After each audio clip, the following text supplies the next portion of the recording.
Judge humiliates young lawyer. Little did he know he'd be defeated in court. Michael Rodriguez felt his hands tremble as he tried to organize the papers scattered across the defense table. The pitying gazes of those in the courtroom weighed like lead on his shoulders, but nothing compared to the look of contempt Judge Richard Blackwell shot his way.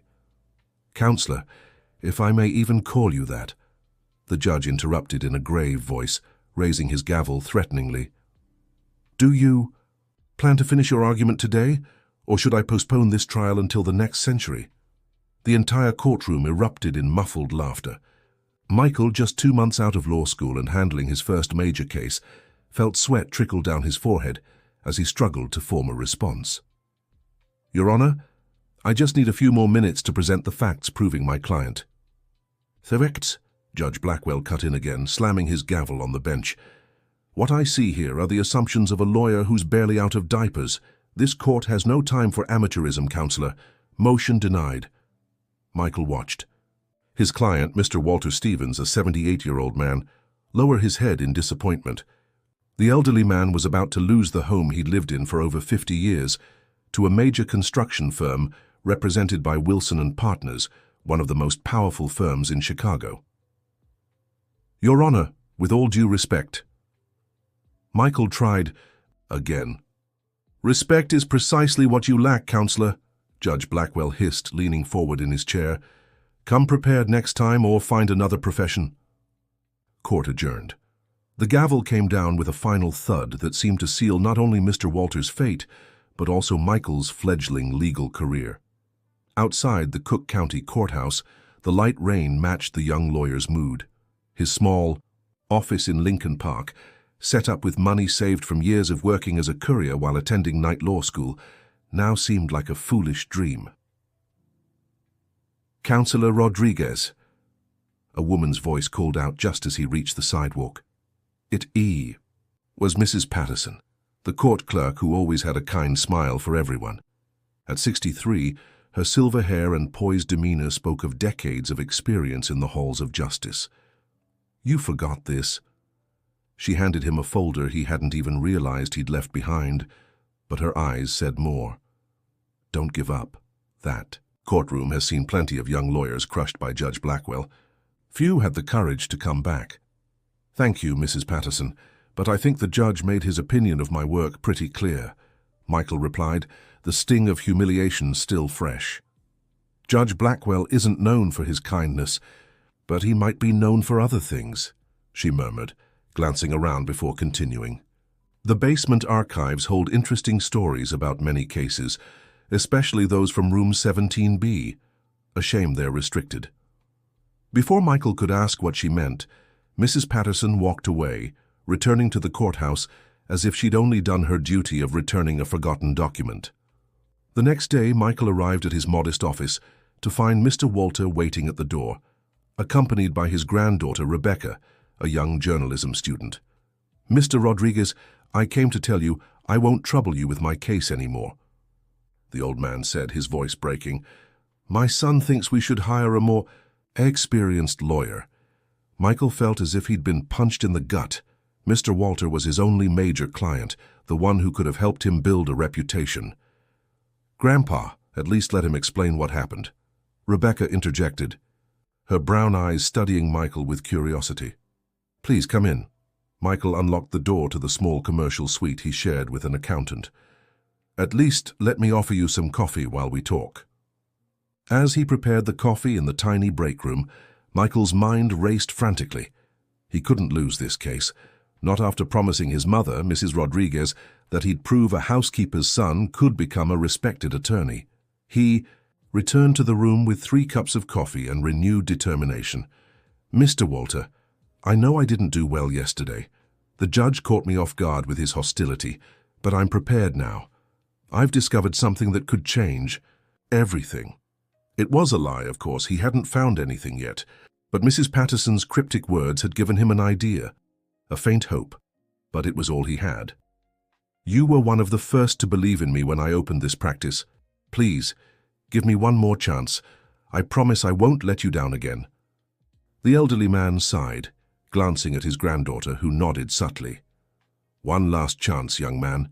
I have until the end of the month before the bulldozers tear down my home." After they left, Michael slumped into his chair, wondering how he'd keep that promise. The case seemed simple in theory. Mr.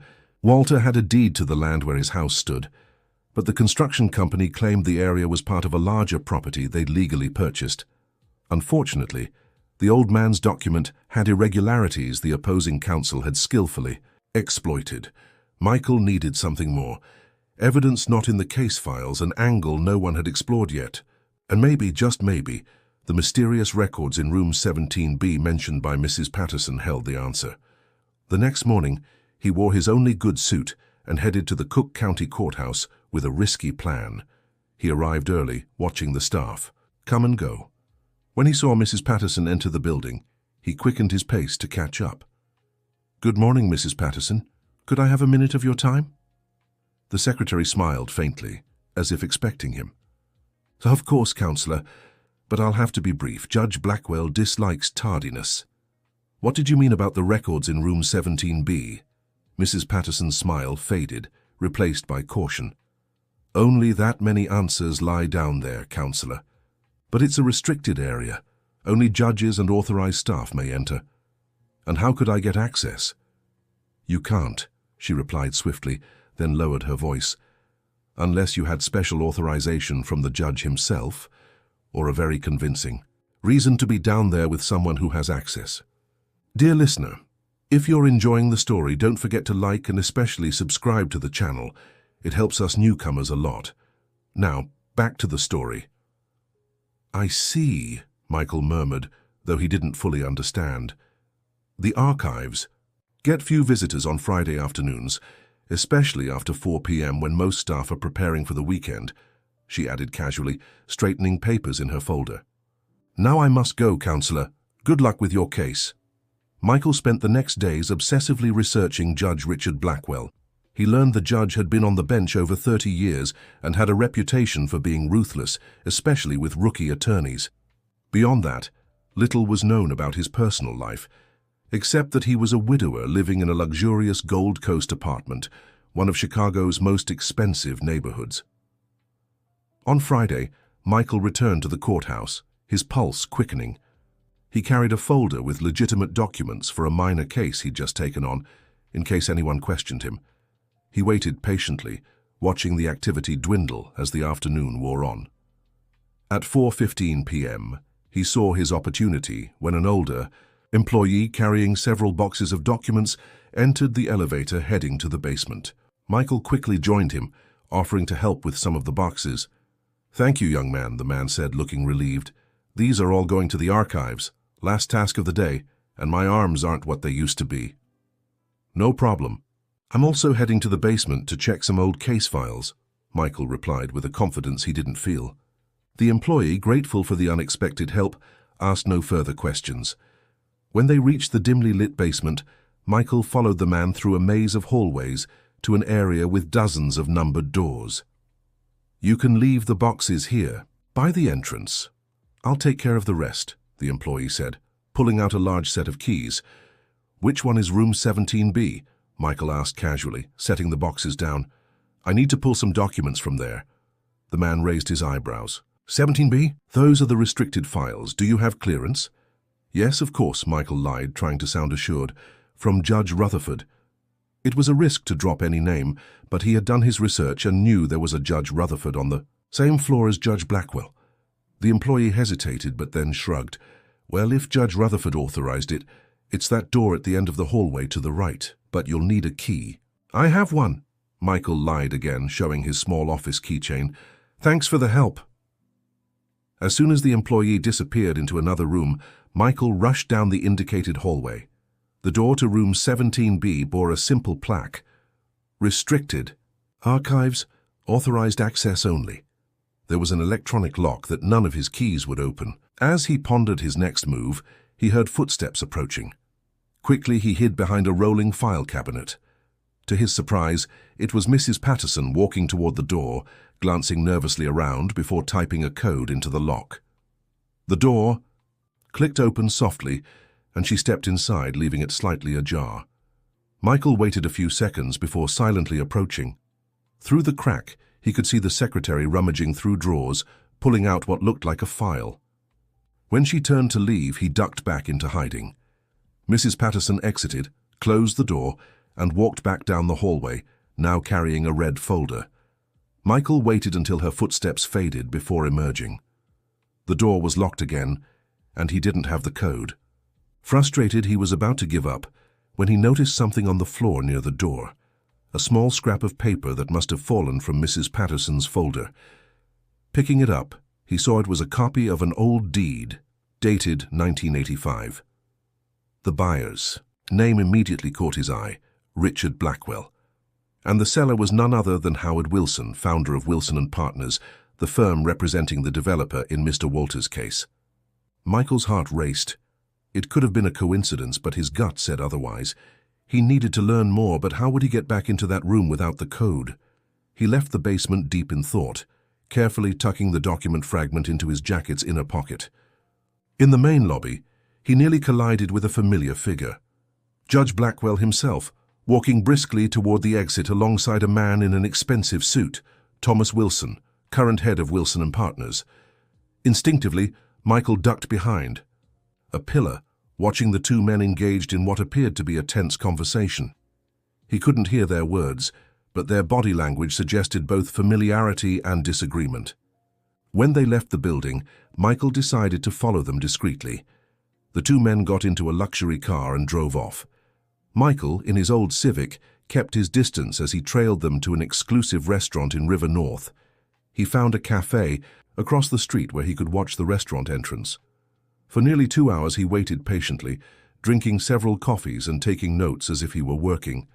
When he finally saw the two men emerge, they seemed more relaxed, exchanging backslaps and laughter. Back in his small office, Michael tried to connect the dots. What was the relationship between Judge Blackwell and the Wilson family? And how did it tie into Mr. Walters' case? He decided to call the only contact he had in the legal world who might help him.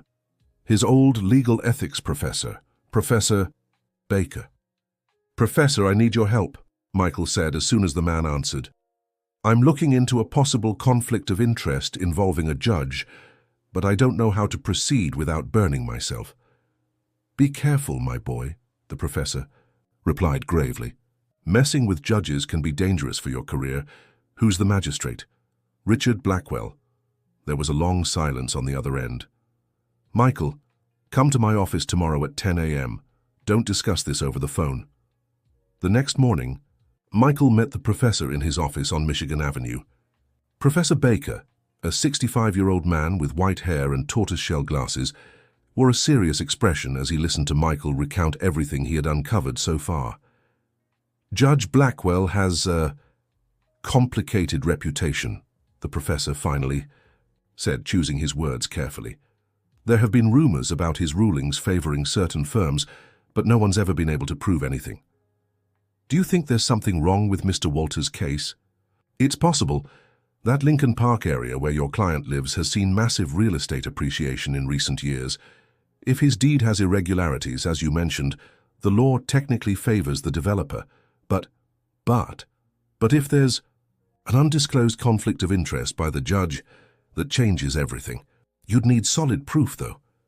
Like the fact that the judge and the opposing firm's owner have done real estate deals together in the past." The professor adjusted his glasses thoughtfully. "It's a start, but not enough. You'd need to show there's an ongoing relationship between them that the judge didn't disclose when taking the case. And how could I get that? Property records are public. You could investigate if there are properties or businesses registered under both their names or close relatives. Also worth checking political campaign donations, tax returns if you can get access." Michael nodded, mentally noting everything. "What about the files in room 17B? What do you think I might find there?" "I've never heard of that specific room, but courts often keep confidential files on sensitive cases or those involving public figures. If Judge Blackwell has something to hide, it might be there." In the weeks that followed, Michael dove into an obsessive investigation. During the day, he handled his few clients and prepared Mr. Walters' official defense. At night, he combed through public records, discreetly spoke with courthouse staff, and tried to find any connection between Judge Blackwell and the Wilson family. One evening, while typing Richard Blackwell and Howard Wilson into yet another internet search, he stumbled upon an old Society news item, a graduation photo from Harvard Law dated 1975. In the yellowed image, two young men stood side by side, smiling, Richard Blackwell and Howard Wilson. "So they've known each other since law school," Michael murmured to himself. Continuing his search, he uncovered more. Both had founded a law firm together right after graduating, before Richard pursued a career in the judiciary. It wasn't just a casual business relationship Judge Blackwell had with the Wilsons, it was a decades-long friendship.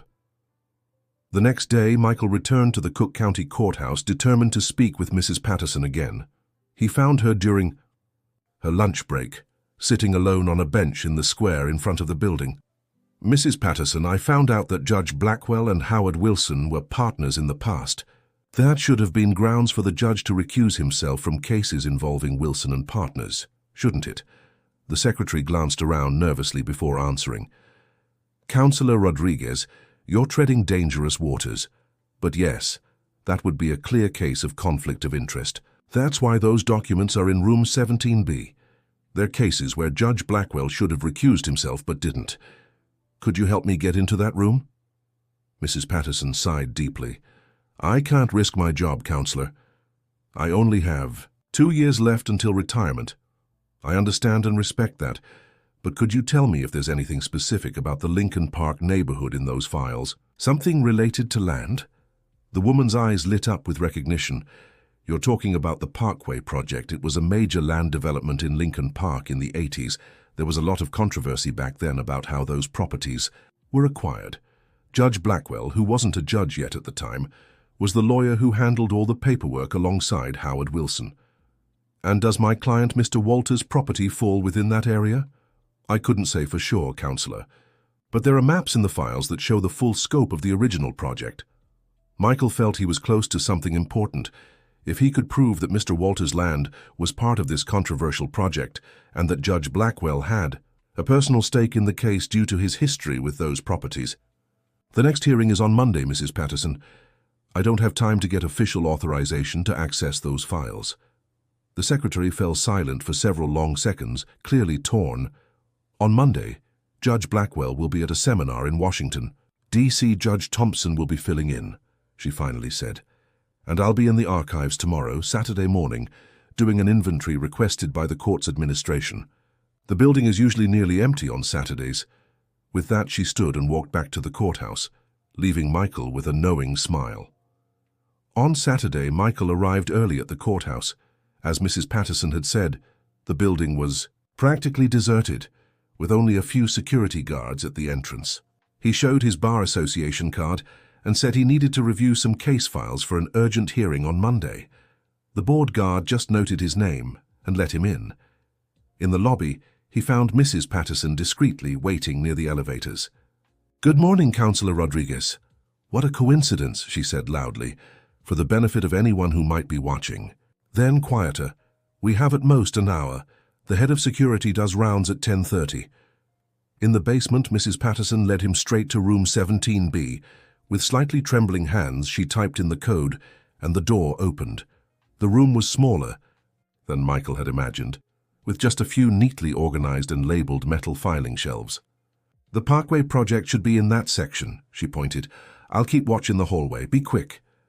Michael found the folder quickly. Inside were documents, maps, and photographs of the 80s real estate project. It confirmed his suspicions. Mr. Walter's land was within the original project area, but there was more. An internal document showed that several parcels of the land had been irregularly sold to people already occupying the area, as was the case with Mr. Walter.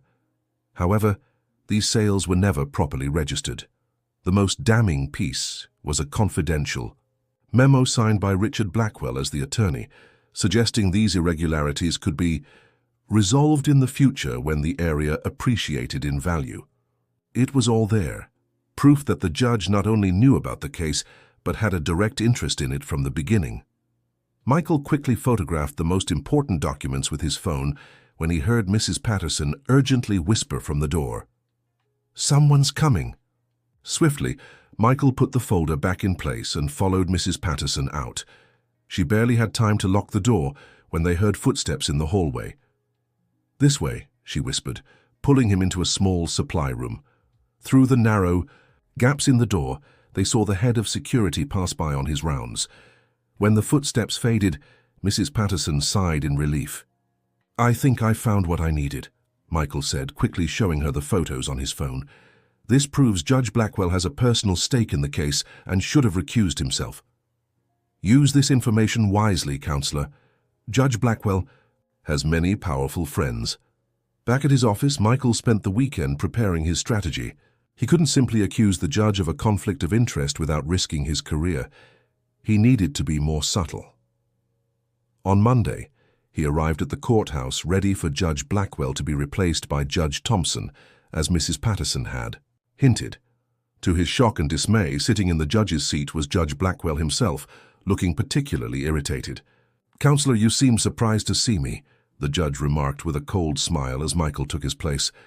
"The seminar in Washington, D.C. was cancelled last minute. Lucky for me, don't you think?" Michael felt a chill.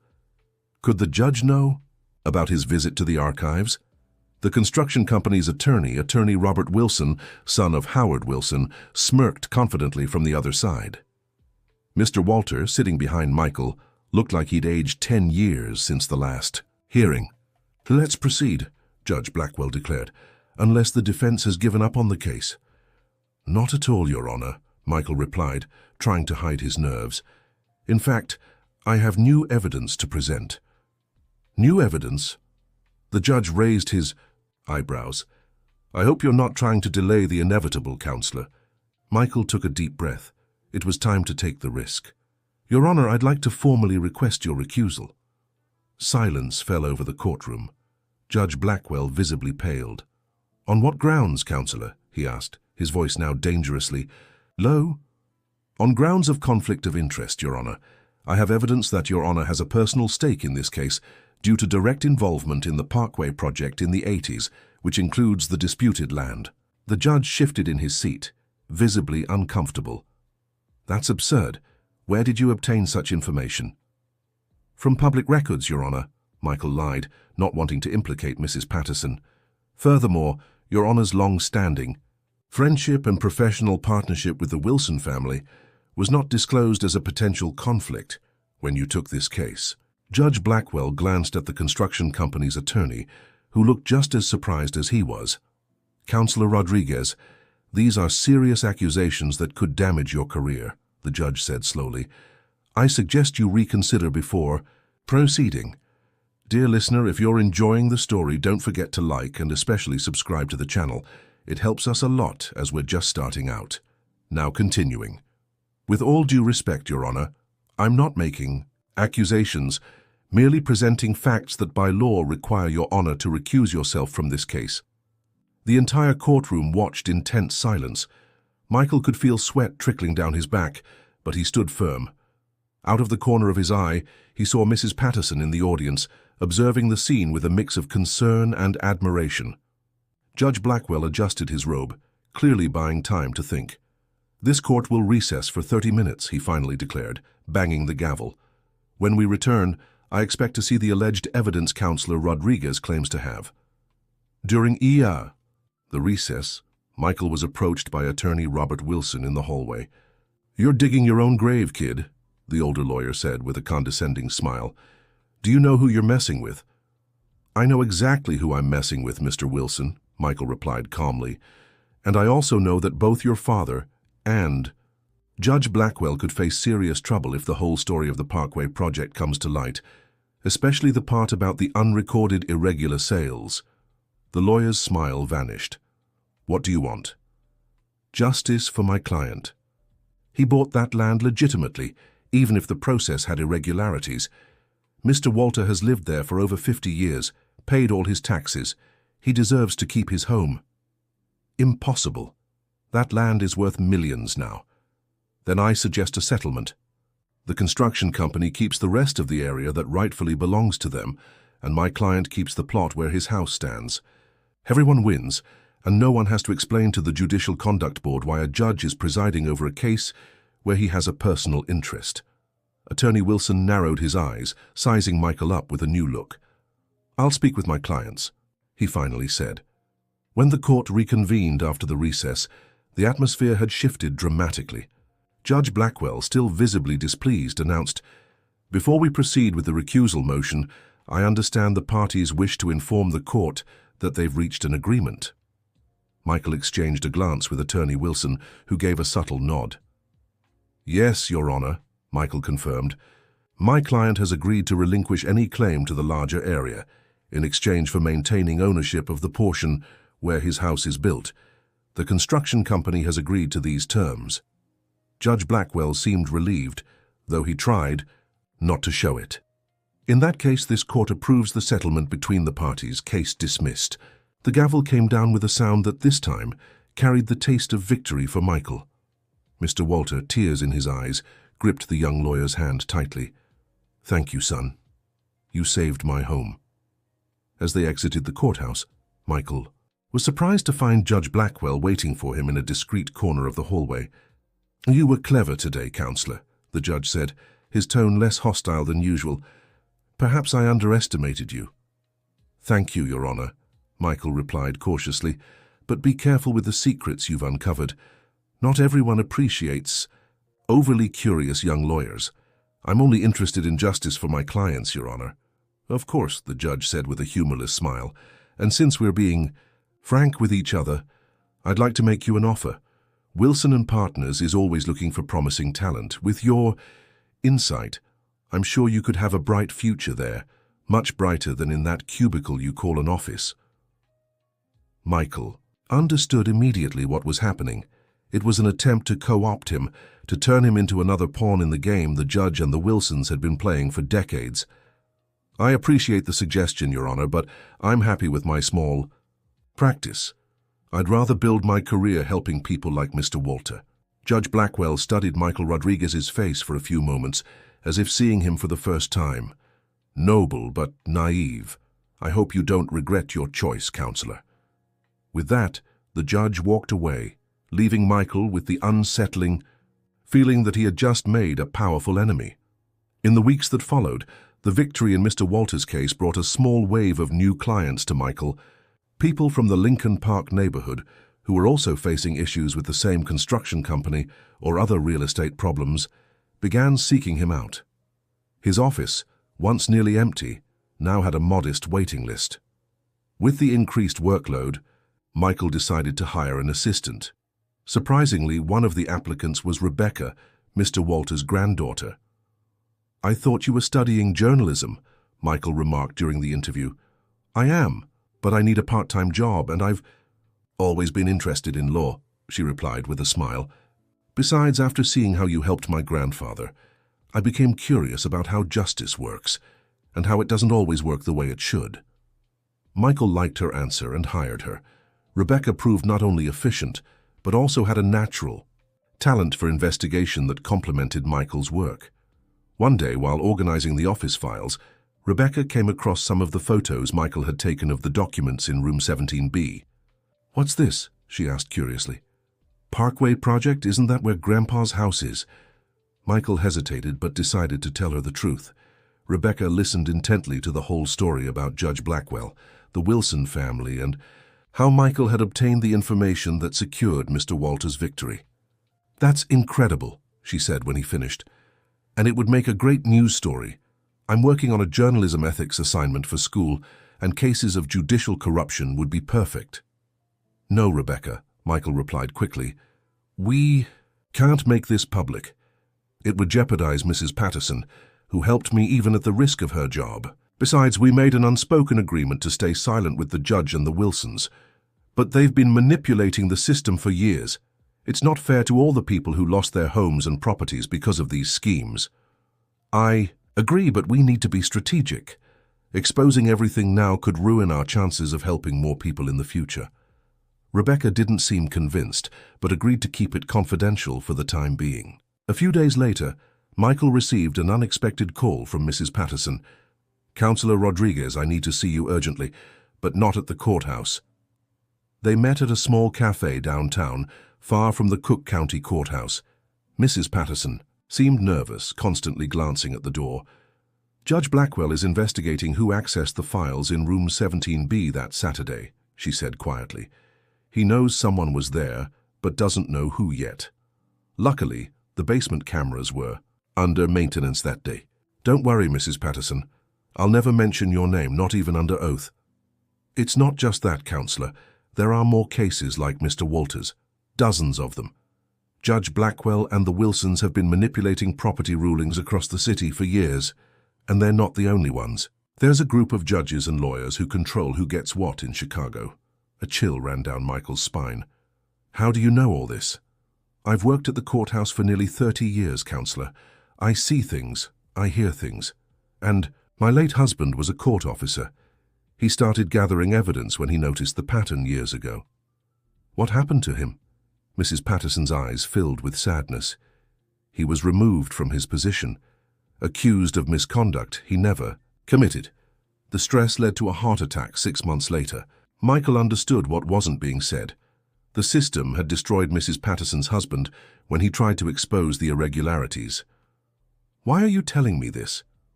"Because you're different, Counselor. You stood up to Judge Blackwell and won even as a rookie lawyer with no connections, and you didn't sell your soul afterward when he offered you a spot in their scheme." "How do you know about that offer?" Mrs. Patterson smiled sadly. "The halls of the Cook County Courthouse have ears, Counselor, and I have good ears." She opened her purse and pulled out a small flash drive. "Here are scanned copies of documents from room 17B that my husband and I gathered over the years. They're evidence of case manipulation, undue favoritism, undisclosed conflicts of interest. Cases like your client's, but much bigger too. Some involving major developments all over the city." "Why are you giving this to me, Mrs. Patterson?"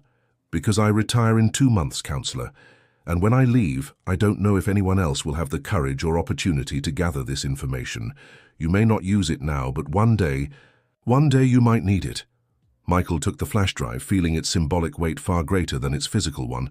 "I'll be very careful with this. I know you will. And one more thing, Counselor. Judge Blackwell isn't the type to forget slights. He'll try to hurt you somehow. Be prepared." Mrs. Patterson's warning proved true sooner than Michael expected. The following week, he was notified of an ethics complaint filed with the Bar Association, accusing him of making baseless accusations against a judge, accessing confidential documents without authorization, and improper conduct. "This is ridiculous," Rebecca said when Michael showed her the notice. "How can they accuse you of this when it was the judge who acted unethically?" "That's how the system protects itself," Michael replied, feeling the weight of his words. "They attack the whistleblower to distract from the whistleblowing." "What are you going to do?" "Defend myself, of course, and for that I'll need help." Michael scheduled a meeting with his former professor, Professor Baker, who listened carefully to the situation. "I knew this might happen," the professor said, adjusting his glasses. "Judge Blackwell isn't known for his mercy. Do you think I could lose my license?" "It's possible, but unlikely if we prepare properly. These accusations are serious but defensible, and I have some friends at the Bar Association who can ensure a fair hearing." In the following days, Michael meticulously prepared his defense with the professor's and Rebecca's help, the latter revealing an impressive talent for legal research and organization. On the eve of the disciplinary hearing, Michael received an unexpected visitor at his office, Thomas Wilson himself, the eldest son of Howard Wilson and current president of the firm. "Mr. Wilson," Michael said, surprised, "how can I help you?" "I came to offer you a way out, Counselor Rodriguez," the man replied, sitting uninvited. "Tomorrow you'll face a disciplinary hearing that could end your career before it even truly begins." "I'm aware of that." "We can make these accusations disappear," Thomas continued, his casual tone contrasting with the gravity of the offer. "A misunderstanding, an administrative error, and your record stays clean." "In exchange for?" "Those documents you obtained, all of them, and your guarantee that you'll never mention what you discovered about Judge Blackwell, my father, or any aspect of the Parkway project again." Michael stared at the man before him, one of Chicago's most powerful attorneys, and felt a surprising calm. And if I refuse? Thomas Wilson sighed, as if genuinely disappointed. Then you'll probably lose your license tomorrow. And even if by some miracle you don't lose, you'll find every door in the legal world closed to you in Chicago. No judge will take your cases. No courthouse will process your documents without endless administrative delays. Your career will effectively be over. You seem to have a lot of power. We have enough, Thomas replied simply. So, what's your answer? Michael reflected for a moment.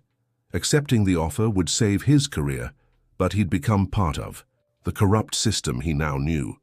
Refusing meant risking everything he'd built, but he'd keep his integrity. Thank you for the offer, Mr. Wilson, but I'll have to decline. I'd rather face the consequences of my actions with a clear conscience. Thomas narrowed his eyes, studying Michael as if he were some exotic specimen. Admirable, but foolish. You have until tomorrow morning to reconsider. After that, the hammer will fall, metaphorically and literally. After he left, Rebecca, who had overheard the whole conversation from the adjacent room, entered with wide eyes. You just turned down an offer from one of the most powerful men in Chicago. That was incredible, but now we're really in trouble. We? Michael asked, raising an eyebrow. You don't have to be involved in this, Rebecca. It's my fight. No way I'm letting you face this alone. Besides, I'm already involved. My grandfather was a victim of this scheme for years, and probably many other seniors were too.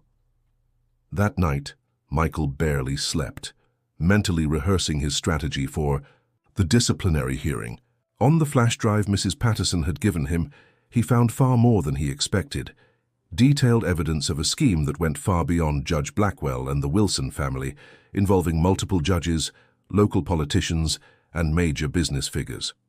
It was a deeply rooted, corrupt system within Chicago's judiciary operating for decades.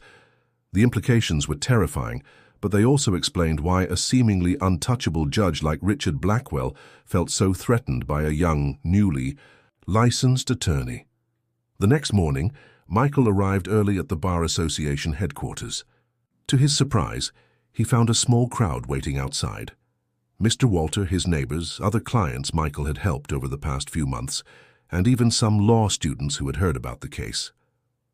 "What are you all doing here?" he asked, moved. "We came to support our lawyer," Mr. Walter replied with a smile.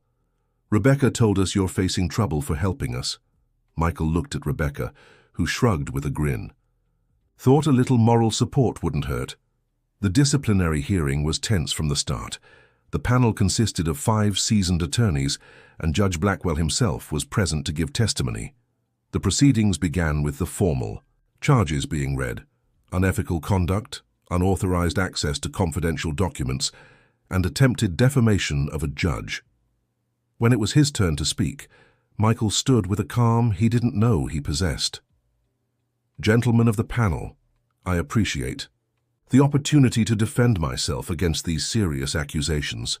Everything I did was in strict fulfillment of my duty as an attorney, to defend my client's interests using every legal means available." "And what about accessing confidential documents?" one panelist asked.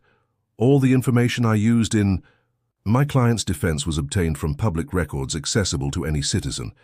Historical property transfer documents, business partnership filings, and archived court decisions. It was a half-truth, of course. The information existed in public records, but Michael only knew where to look, thanks to the files from room 17B. It was a fine line, but one he needed to walk carefully. "And what about the baseless accusations against Judge Richard Blackwell?" another counselor continued. "I made no accusations, counselor. I merely presented facts indicating a potential conflict of interest, the magistrate's professional history with the opposing party in the case. As an attorney, it is my duty to request recusal when there are signs of bias. The Bar Association Code of Ethics and the Civil Procedure Code themselves mandate this obligation." Judge Blackwell, seated in the front row, maintained an expression of disdain, but Michael noticed a slight tremor in his hands. Dear listener, if you're enjoying the story, don't forget to like and especially subscribe to the channel. It helps us a lot as we're just starting out. Now, back to the story. Over the next 2 hours, Michael defended himself point by point. citing laws and precedents demonstrating that he had acted within legal and professional ethical boundaries. His professor, Professor Baker, appeared as a character witness, speaking about Michael's integrity and dedication as a student and now as an attorney. To everyone's surprise, Mrs. Patterson also voluntarily came forward to testify. "I've worked at the Cook County Courthouse for nearly 30 years, she said firmly, despite Judge Blackwell's intimidating glare. "And I can attest that Counselor Rodriguez has always conducted himself with absolute professionalism and respect for court rules. The accusations against him are, in my opinion, retaliation for challenging a system that doesn't always function as it should." Michael felt a wave of gratitude for Mrs. Patterson, who was essentially risking her retirement to defend him. When Judge Blackwell was called to testify, his usual arrogance seemed slightly shaken by the unexpected presence of so many people supporting Michael. "This young attorney," he began, pointing at Michael, "committed a serious ethical violation by questioning my impartiality without any basis.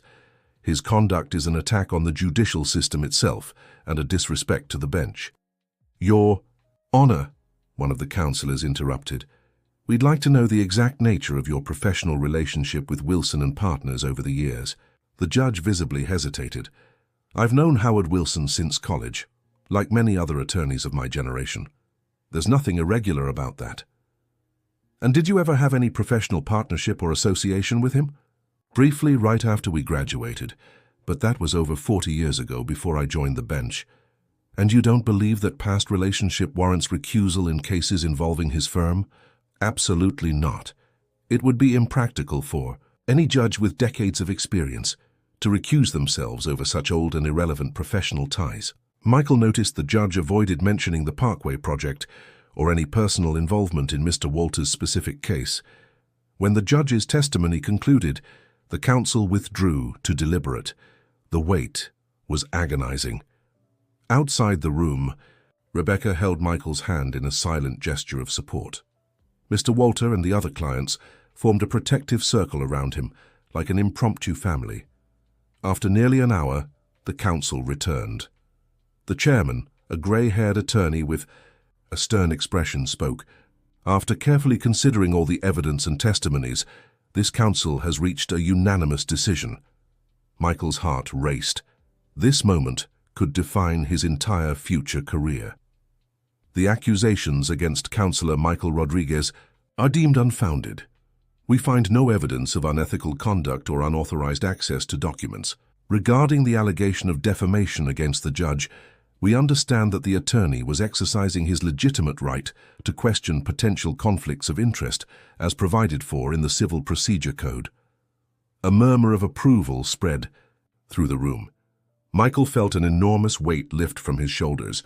"However," the chairman continued, "we caution Counselor Rodriguez to exercise greater care when raising such questions in the future, ensuring he has solid factual grounds before casting doubt on a judge's impartiality." It was a victory, even if with a small diplomatic caveat. Judge Blackwell stood abruptly and left the room without looking at anyone, his face twisted in a mask of barely contained anger. Outside, Michael was greeted with hugs and congratulations from his supporters. Mrs. Patterson approached discreetly. "Congratulations, Counselor. You stood up to the system and won, at least this time." "Thanks to your courage, Mrs. Patterson. I can never thank you enough." "Use the information I gave you wisely, Counselor. There are many people like Mr. Walter who need someone like you on their side." In the following months, Michael's practice flourished.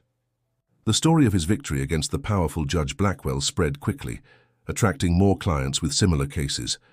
Ordinary people fighting against powerful interests, often related to real estate disputes. Rebecca, now officially his assistant while finishing her journalism degree, helped not only with cases, but also by investigating patterns and connections using the information from Mrs. Patterson's flash drive. Together, they began mapping out the system that Judge Blackwell and others had built over decades. Though Michael had won the disciplinary battle, the war was just beginning. Judge Blackwell, though more discreet now, continued creating obstacles where he could.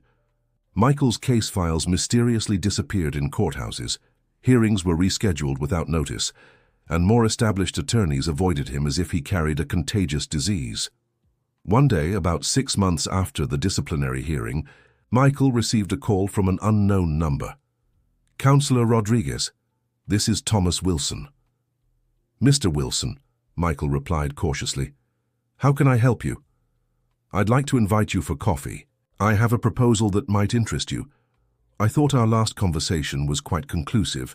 Circumstances change, counselor, and smart people know how to adapt to new realities." Intrigued, Michael agreed to meet him at a neutral, public cafe. Thomas Wilson was already waiting when he arrived, impeccably dressed as always. "Thank you for coming," the older attorney said, gesturing to the chair across from him. "What do you want to discuss, Mr. Wilson?" "Straight to the point, as always. It's a quality I admire." Thomas smiled briefly. "I'll be frank. You've become a problem for certain interests in the city. A young, idealistic attorney who isn't afraid to take on judges and big firms. That's inconvenient. I'm just doing my job. And doing it very well, I must admit. That's why I'm here. You see, there are 2 ways to deal with problems. Eliminate them or bring them into the fold." Michael felt a chill, wondering if this was some kind of veiled threat. "No need to look so concerned," Thomas continued, noticing his expression. "I'm talking about incorporation, not elimination. I want to offer you a partnership."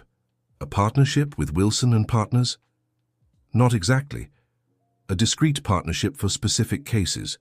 You'd keep your independent practice, but occasionally, we'd refer certain clients to you. Clients who need, let's say, an attorney willing to take on the system." Michael frowned, confused. "Why would you do that?" "Because ironically, your outsider status has become valuable. There are cases that an established firm like ours can't take on directly without creating conflicts with certain judges or companies we have long-standing relationships with, but you don't have those ties. Are you offering me to be a front for cases you don't want to handle publicly?" Thomas smiled. "I'd call it a strategic consultant. The fees would be substantial, of course." Michael considered the offer for a moment. It was tempting on many levels.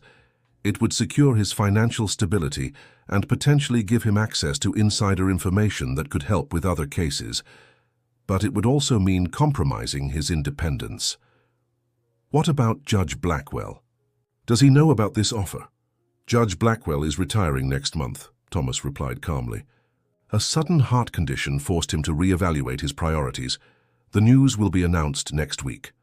Michael was surprised. The feared Judge Blackwell stepping away from power. It seemed almost unbelievable. "So this offer is your personal initiative, not a collective strategy?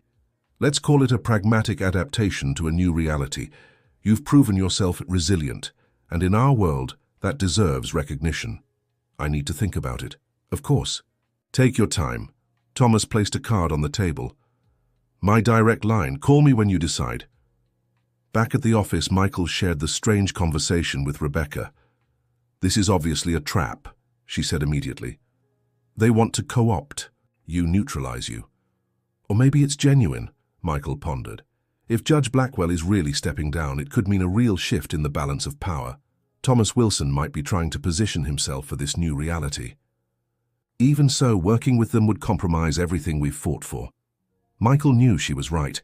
Accepting the offer could guarantee financial security and even more influence. But at what cost? As they debated, there was a knock at the door. It was Mrs. Patterson with a grave expression. "Sorry to show up unannounced, Counselor, but I thought you should know right away. Judge Blackwell really is retiring." "So it's true," Michael murmured. "Thomas Wilson just told me." "You spoke with Thomas Wilson?" Mrs. Patterson looked alarmed. "He offered me some kind of partnership." Mrs. Patterson sank heavily into the nearest chair. "Counselor Rodriguez, Judge Blackwell isn't retiring because of health issues. He's being quietly removed because the Judicial Conduct Board is finally investigating some of his past rulings." "What? How do you know this?" "Because I was the one who sent copies of certain documents to the Judicial Conduct Board," she confessed. "After you won the disciplinary hearing, I realized maybe change was possible. So I used copies of some files from Room 17B to start an internal investigation." Michael and Rebecca exchanged surprised glances. "Mrs. Patterson, that was extremely risky," Michael said. "I know, but after 30 years of watching injustices happen, I decided I couldn't retire without trying to do something right. Your example inspired me, Counselor. And now Thomas Wilson wants to bring me into their fold," Michael reflected aloud. "Maybe they know about the investigation and are trying to figure out how much I know, or if I have more documents.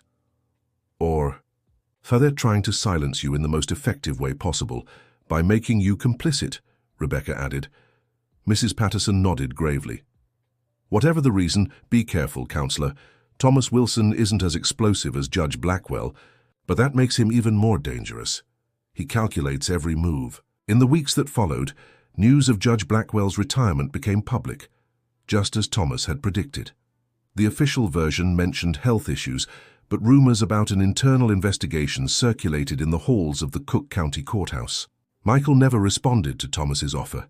Instead, he threw himself even deeper into his work, now with a new perspective. If the powerful Judge Blackwell could fall, then perhaps the entire corrupt system he helped build could also be dismantled, one piece at a time. One particularly busy evening, as Michael and Rebecca were reviewing documents for a new case, there was another knock at the door. It was Mr. Walter, accompanied by a group of about 10 elderly people, all with worried expressions. "Counselor Rodriguez," the older man began, "I've brought some friends who need your help.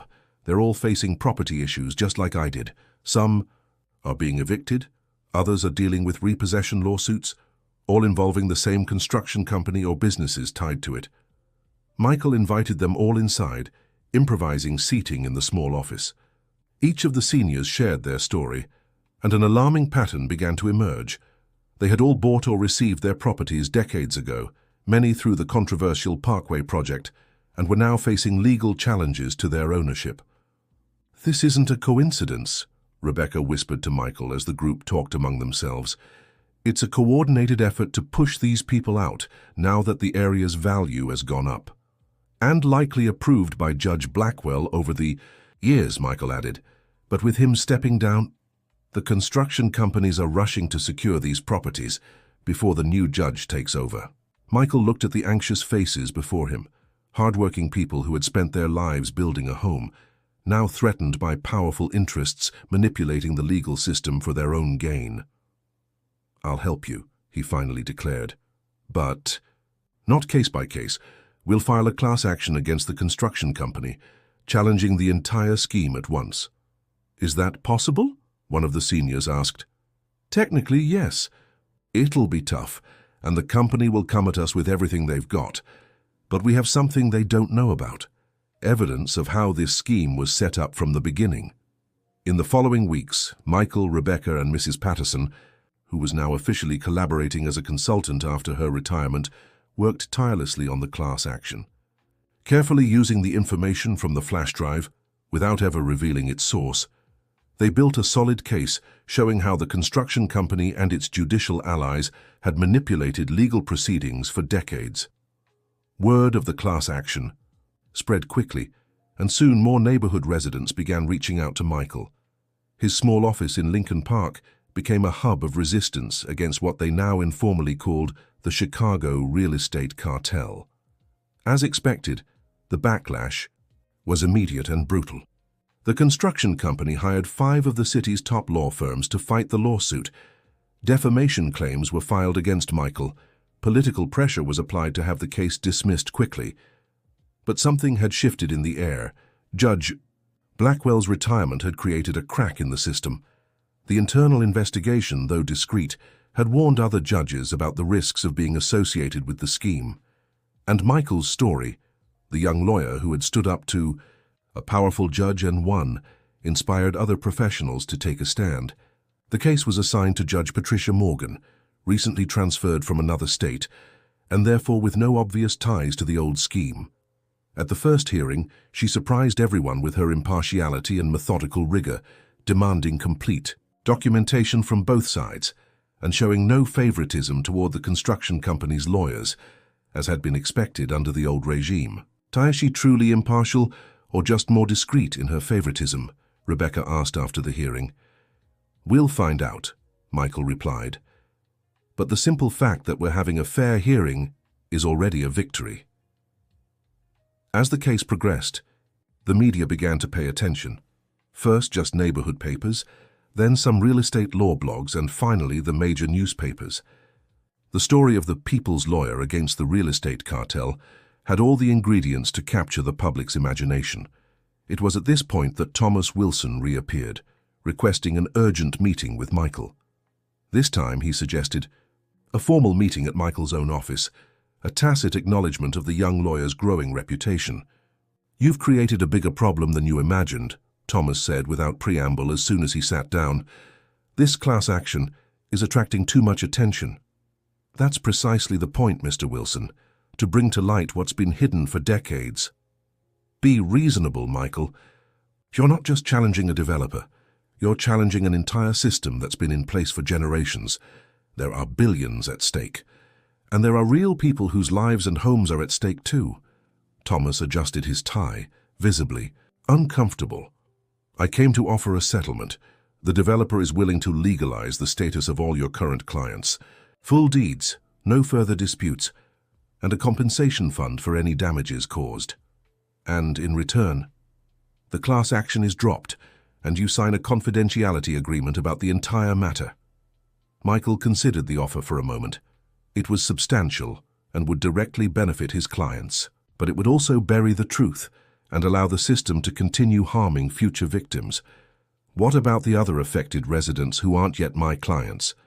"We can negotiate case by case," Thomas replied evasively.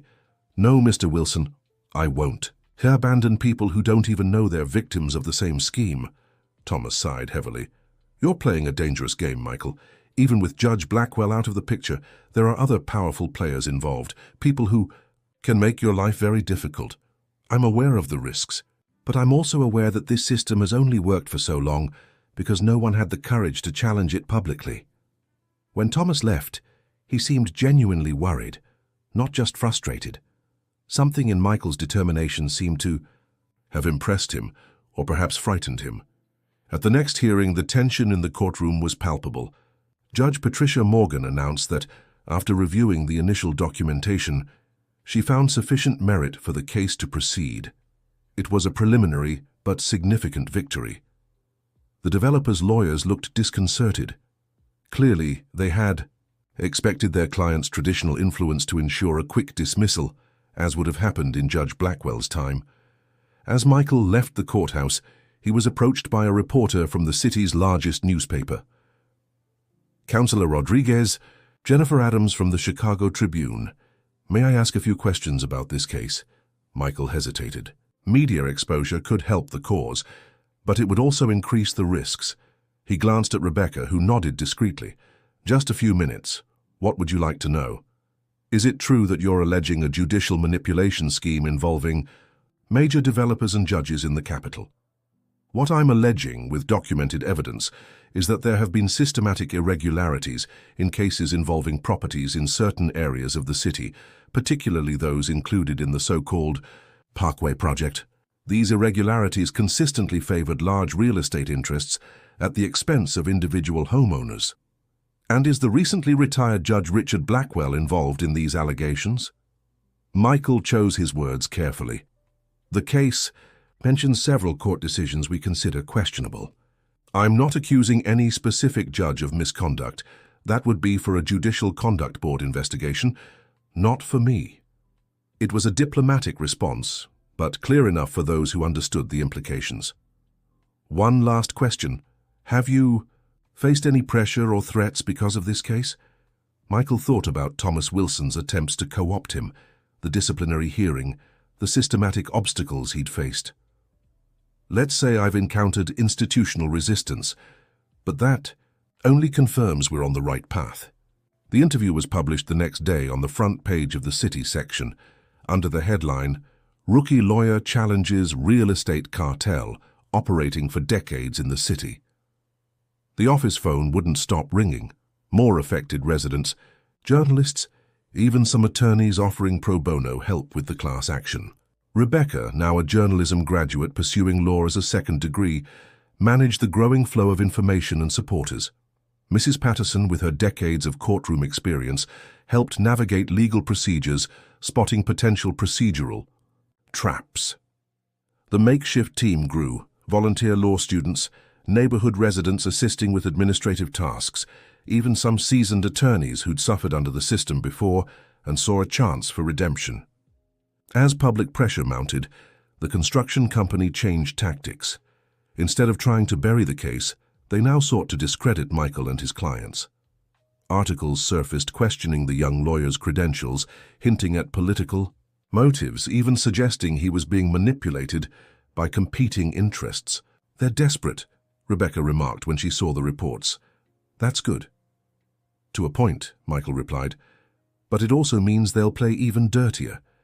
His prediction came true when, days later, he was notified of a new bar association disciplinary proceeding, this time accusing him of media sensationalism, unethical publicity, and attempting to influence court decisions through the press. "I can't believe this," Rebecca exclaimed indignantly. "You barely spoke to that reporter." "It doesn't matter. They're trying to discredit me any way they can. If they can't win in court, they'll try to remove me from the case." The day of the second disciplinary hearing couldn't have been more different from the first. This time, dozens of young lawyers packed the room, many wearing small pins with the phrase "Justice for Lincoln Park," a symbol of the movement that had grown around the case. The Bar Association counselors seemed uneasy with the public attention the case had drawn. The charges, presented by a representative from Wilson and Partners, sounded weak when confronted with the simplicity of the facts. Michael had given only one brief, factual interview. When the decision was announced, complete acquittal, the EE room erupted in applause. Michael had survived another attempt to silence him. Outside, a group of law students asked to take photos with him. Among them, a slight young man with thick-rimmed glasses approached timidly. "Counselor Rodriguez, your case is changing how we study property law in school." The professor even created a special seminar to discuss the ethical and procedural aspects of what you're doing. Michael smiled, surprised, and moved by the broader impact of his fight. It wasn't just about a few dozen homes in Lincoln Park. It was about changing perceptions of how the justice system should work. Back in his office, now occupying a larger room in the same building, Michael was surprised by an unexpected visitor. Howard Wilson in person, the family patriarch and founder of the firm, now over 80 years old. Leaning on a cane, the man still commanded respect with his presence.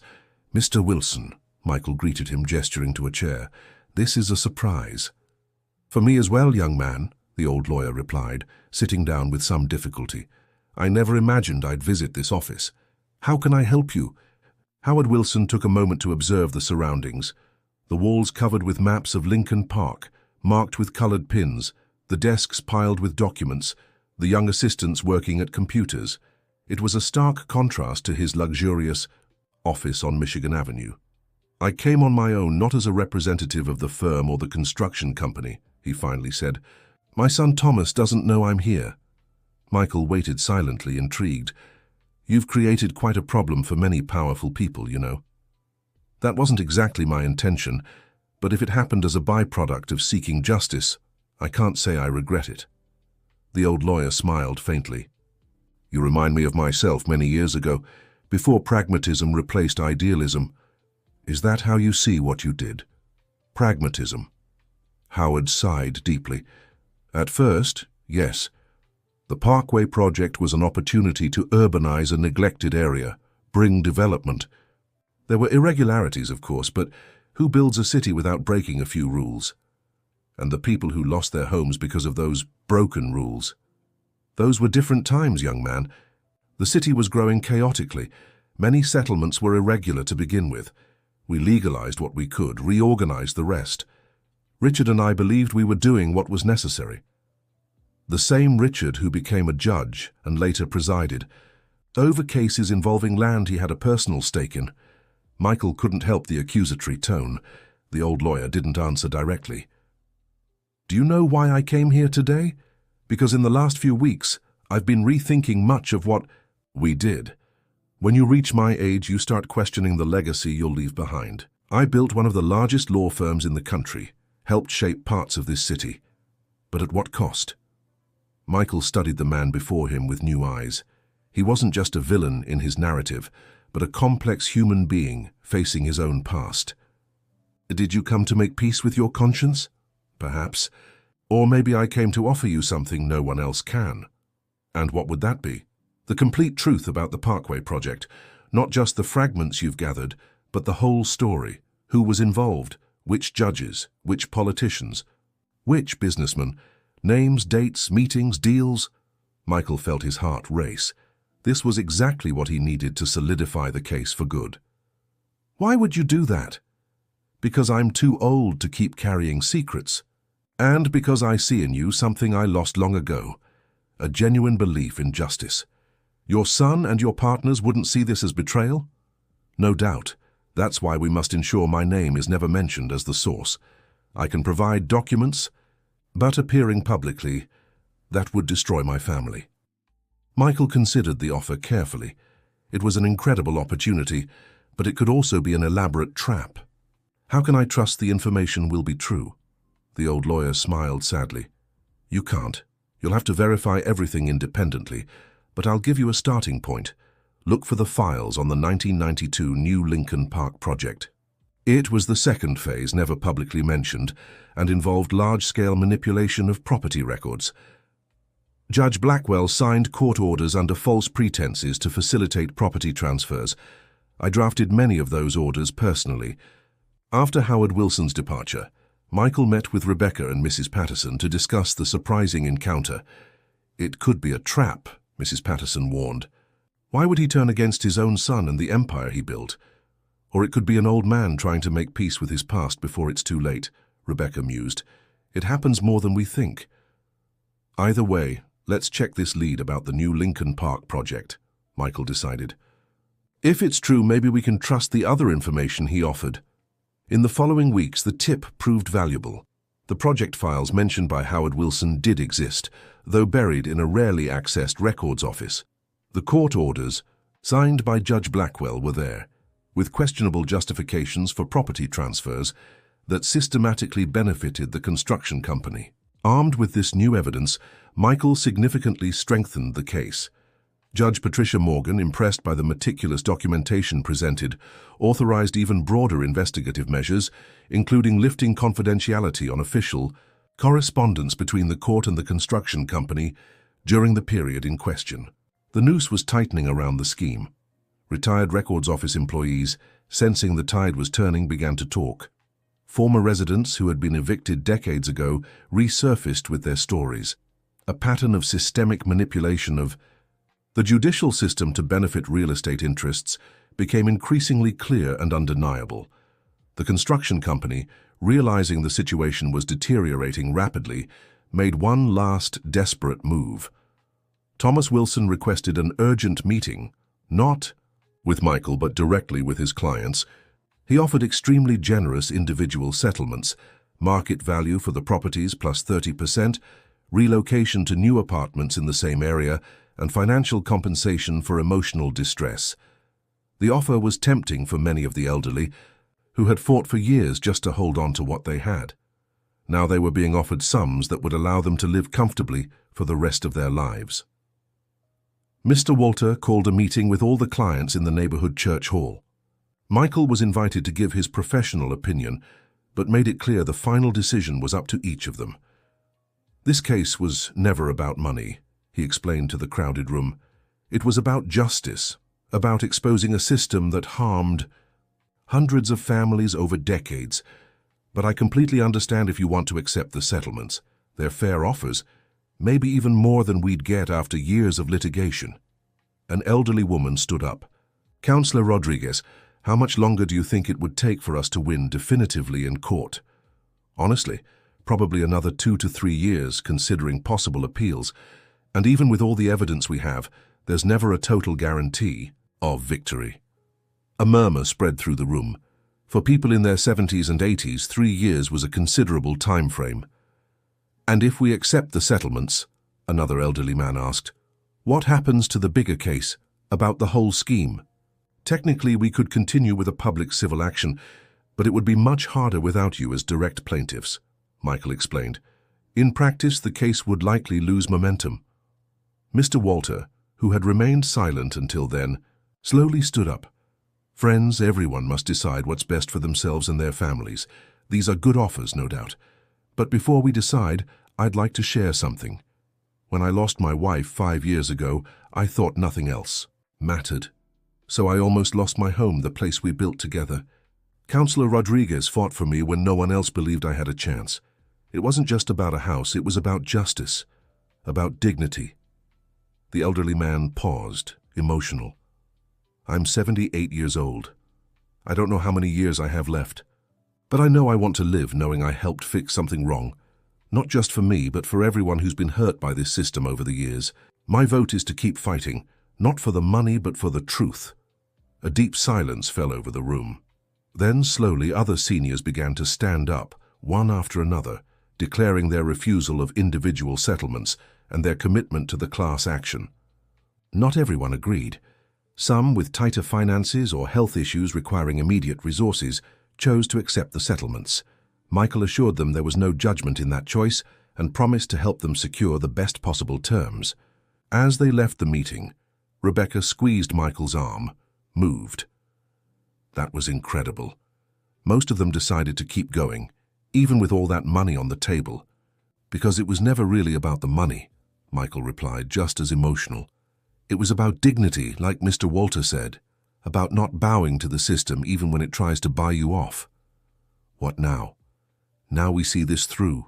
With or without Howard Wilson's help, we'll expose the whole scheme and make sure this never happens to anyone else. When the residents' decision was formally communicated, the construction company finally realized they couldn't bury the case with money. Their strategy shifted again. Now people tied to the old scheme began publicly distancing themselves, trying to save their own reputations. A retired judge gave an anonymous interview to a major newspaper, confirming parts of the story and implicating Judge Blackwell as the legal architect of the scheme. County clerks started speaking up about being pressured to lose certain documents over the years.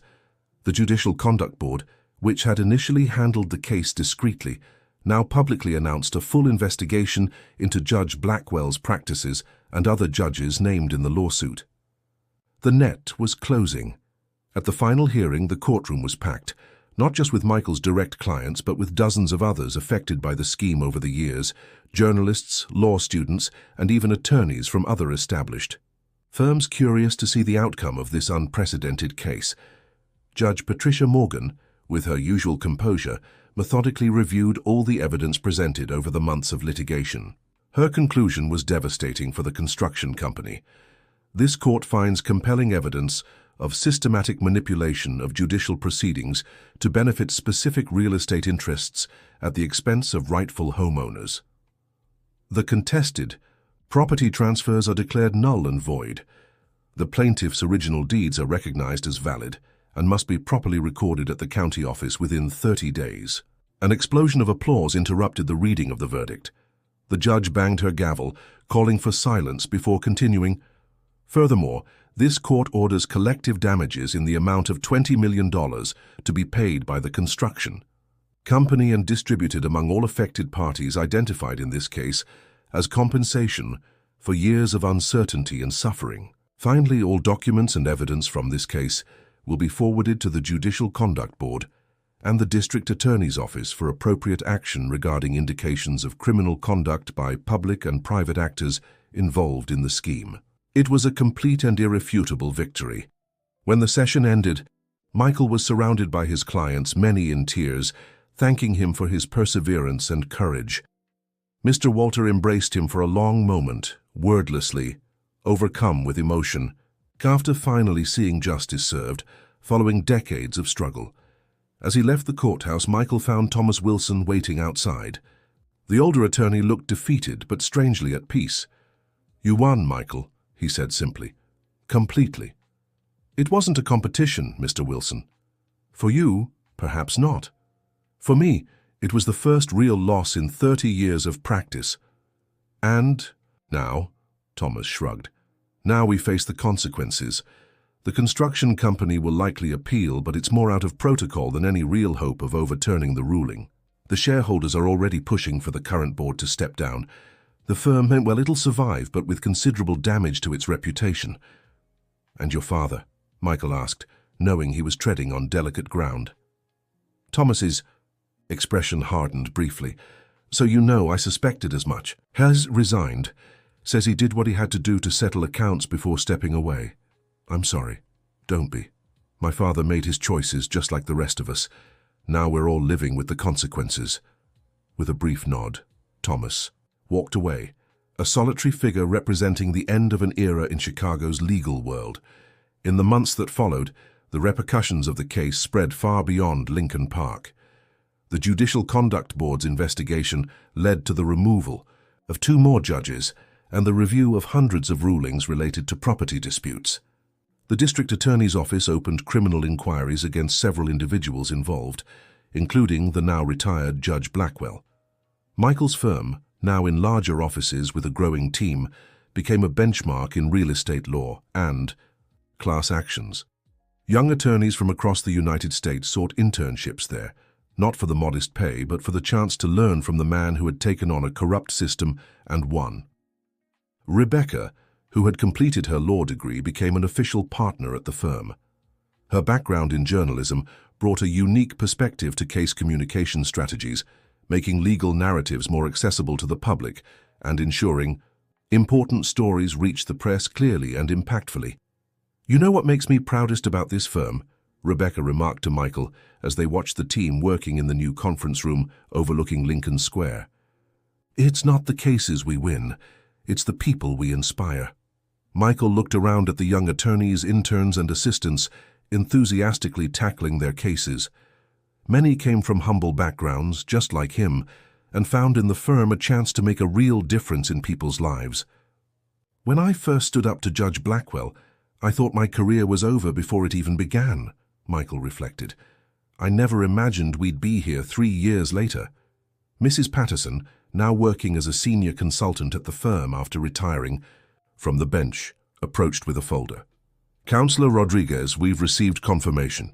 The National Judicial Council has accepted our recommendations for changes to conflict of interest verification protocols in state courts. Starting next month, all judges will have to digitally declare their relationships with parties and attorneys before taking cases.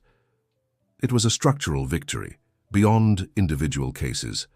A small but meaningful change in the system that would help prevent future Judge Blackwells from manipulating proceedings.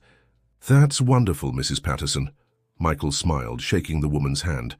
Your husband would have been so proud to see this. The eyes of the former court secretary welled up with restrained tears. He always said the system could be better, that we just needed people brave enough to demand change. You were those people. That afternoon, Mr. Walter showed up at the office with a surprise, a large frosted cake and several bottles of sparkling wine. To celebrate 2 years since our victory, he announced as other seniors from the original case filed in behind him, all smiling. And also because we finally finished renovating the neighborhood association. The Lincoln Park Neighborhood Association had been created as a direct result of the case. Using part of the collective settlement, the residents had purchased and renovated an old mansion that now served as a community center, offering everything from basic legal assistance to cultural activities for the neighborhood's seniors and youth. As they shared the cake and stories of how their lives had changed over the past few years, Michael felt truly fulfilled. It wasn't just about winning cases or building a successful firm. It was about transforming a system that once seemed untouchable. And Judge Blackwell, one of the seniors asked curiously, I heard the case against him is moving forward. Slowly, as always with the courts, Michael replied, but it's moving. He's already lost his full pension and is facing multiple lawsuits. Justice delayed is not justice denied. The phrase sounded different now, not like an empty cliché, but like a truth they had helped build with their own hands. At the end of the small celebration, when nearly everyone had left, Mr. Walter stayed behind, wanting to speak privately with Michael. My boy, I want to tell you something I recently decided, the elderly man said, settling comfortably onto the office sofa. I've included you in my will. Mr. Walter, you don't have to— Let me finish, the man gently interrupted. I have no children, as you know. My Rebecca, my dear granddaughter, is already well set in life. She'll get a portion, of course. But the house, the one we fought so hard to keep, I want it to go to the firm when I'm gone. Michael was speechless, deeply moved by the gesture. So you can turn it into a legal aid center for people who can't afford lawyers, Mr. Walter continued. A place where other Michaels can help other Walters stand up to the powerful. This is— Michael struggled for words. This is an extraordinary gift, Mr. Walter, but I hope you'll stay with us for many more years. Oh, I plan to, the old man laughed. I still want to see many more victories from this firm. And I want to see you married too. Rebecca is quite a woman, you know. Michael blushed, caught off guard. Though he and Rebecca had always worked side by side, focused on cases and the firm's growth, he couldn't deny that a special connection had developed between them over the years. We're just colleagues, Mr. Walter, he replied, unconvincing even to himself. I know, the old man smiled with the wisdom of someone who'd lived long enough to recognize what hadn't yet been said. Colleagues who stay at the office, late, who finish each other's sentences, who look at each other in that special way when they think no one's watching. A few days later, Thomas Wilson surprisingly requested a meeting with Michael. They met at a neutral cafe just like the first time. My father passed away yesterday, Thomas said without preamble, his face marked by exhaustion and grief. I'm so sorry, Michael replied sincerely. He left something for you, Thomas continued, sliding an envelope across the table.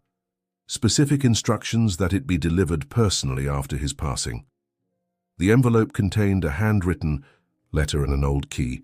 The letter, written in the elegant handwriting of a man educated in another era, was brief yet striking.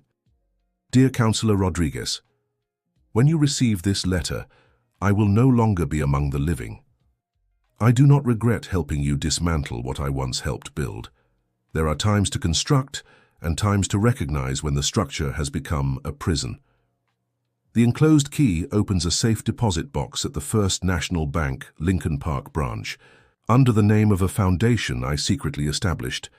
There you will find original documents that may aid in your ongoing pursuit of justice, as well as a substantial fund dedicated to providing legal assistance for those without means. Use it wisely. Build something better than what we built. Howard Wilson. Did you know about this? Michael asked Thomas, who was watching his reaction closely. I had my suspicions.